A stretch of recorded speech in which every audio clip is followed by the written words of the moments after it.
In this video, I'm going to demonstrate how to paint Polish Pantera Camouflage. To save time in the video, we've already done the prep work, which consisted of a full disassembly, degreasing, and abrasive blasting. Our base coat is black. This is the protectant coat, so it needs to be applied to the appropriate thickness of the product that we're using. Polish Pantera is a repeating pattern of very few shapes. I find it simpler to visualize if I weed out the negative portions of the stencils before starting. The stencil pack we're using is available on our website freedomstencils.com or clicking the link in the description below. Our first set of stencils will be from sheets 1 and 2 of the stencil pack. We will try to orient the shapes in a way to create a repeating pattern. Our second color will be the brown that you see in the camouflage pattern.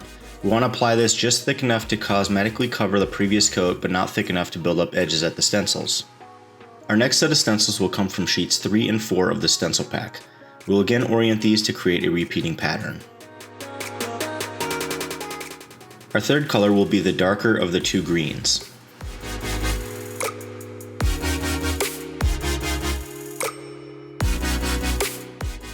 Our last set of stencils is from sheets 5 and 6 of the stencil pack. These are the larger shapes, and we'll again try to orient these in a way that creates a repeating pattern. Our fourth color is the lighter of the two greens found in the pattern. Next, we'll remove the stencils and get ready to complete the project.